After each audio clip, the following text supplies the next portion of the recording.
भाई बेकाबू का जो एपिसोड है वो मुझे आज बहुत ज़्यादा बेकार लगा।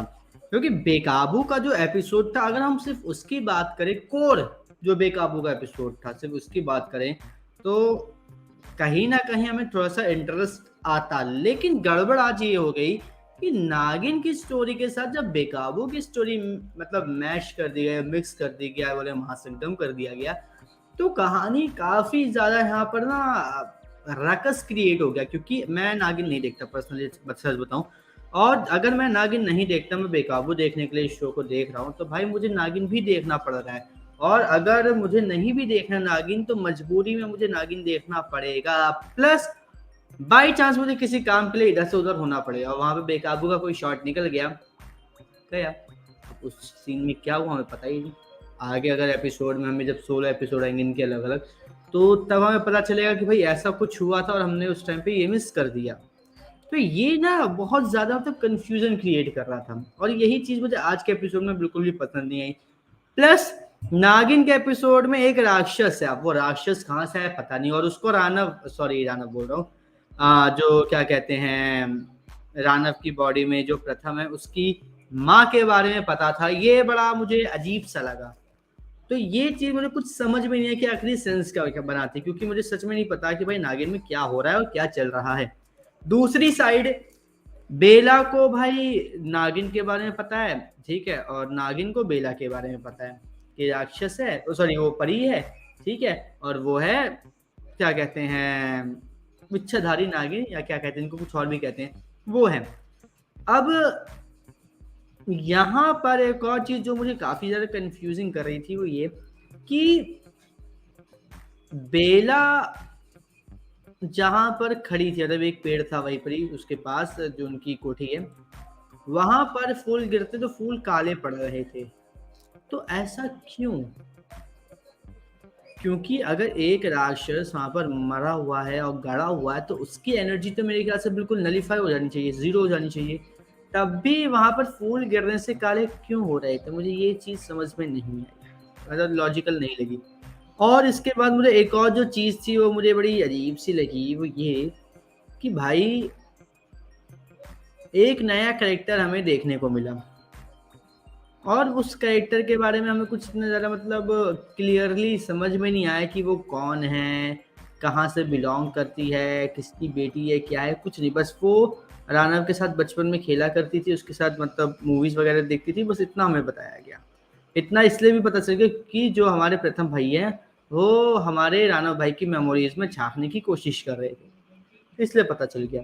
बाकी एपिसोड में आज कुछ खास था नहीं। दूसरी तरफ अगर मैं प्रॉपर जो आज के कुछ सीन्स है जो मुझे बहुत ज्यादा पसंद है उसकी बात करूं, तो जिस तरीके से हमें प्रथम की बॉडी देखने, सॉरी प्रथम बोल रहा हूं, अश्वत्थ की जो बॉडी देखने को मिली, और जो उसका कलर था ग्रेइश था, मतलब ग्रेइश, और अजीब सा जैसे वो जल गया हो या फिर ऐसा कुछ, मतलब पपड़ी राख जैसे बन जाती है, जो वो टाइप का हमें जो देखने को मिला, वो बहुत ज्यादा मुझे अच्छा लगा, बहुत ज्यादा। क्योंकि इस टाइप के इफेक्ट्स दे पाना वैसे तो मुश्किल है, लेकिन जिस तरीके से इन्होंने मेकअप का यूज करके मतलब इफेक्ट्स दिए हैं, ये बहुत ज्यादा बेहतरीन है, बहुत ज्यादा। और मुझे बिल्कुल भी मतलब शौक नहीं है इस बात का कि भाई ये इन लोगों ने इतने अच्छे तरीके से इसको मैनेज किया, क्योंकि जिस तरीके से नागिन और क्या कहते हैं बेकाबू के वीएफएक्स चल रहे हैं, जिस तरीके से उनके जो ग्राफिक्स हैं वो चलते हुए, उसके अकॉर्डिंग तो ये चीज़ बहुत ही छोटी सी बात है, बहुत ज़्यादा। तो मुझे ये चीज़ बड़ी पसंद आई। उसके अलावा रानव को जब अश्वत्थ की बॉडी मिलती, जब वो वहां पे रोता है, तो उसका जो वो सीन था अलग। उसके बाद जब वो बेला के सामने गुस्सा होता है, वो भी अलग।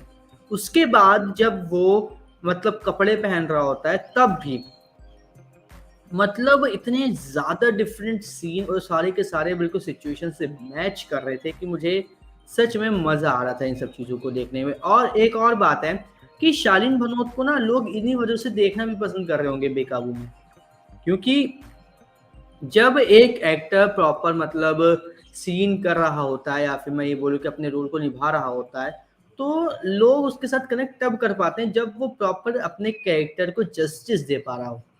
और यहाँ पर बेला, और उसके बाद जो यामिनी है, उसके बाद जो आदि है, रानव है, जितने भी कैरेक्टर्स हैं, वो सब जस्टिस दे रहे हैं अपने कैरेक्टर, सॉरी एक्टर्स हैं, वो अपने कैरेक्टर को जस्टिस दे रहे हैं। लेकिन जिस तरीके से रानव का कैरेक्टर है ना, वो मतलब जस्टिस के साथ साथ उसको पोटेंशियली ये शो करता है कि ये सब रियल में हो रहा है, रियलिटी है ये कोई बनावटी नहीं है, ना ये कोई एक्टिंग है, कुछ भी नहीं है, सब कुछ रियल है। और तभी मैं बताऊं, जब हम लोगों ने देखा कि शालीन का जो मतलब एक जो वीडियो था वायरल हुआ पिछले हफ्ते कि भाई उसको चोट लगी, शालीन को वो गिरा ऊपर से स्टंट करते टाइम ये हो, तो मुझे पता था कि भाई नहीं, ये कोई स्टंट करते टाइम रस्सी छूटी नहीं, टूटी नहीं, डिसबैलेंस नहीं हुई है, ये एक प्रॉपर सीन है और उस सीन में रानव ऐसे गिरा है। तभी मैंने उसके ऊपर कोई वीडियो भी नहीं बनाई थी क्योंकि मुझे पता था ये सीन है।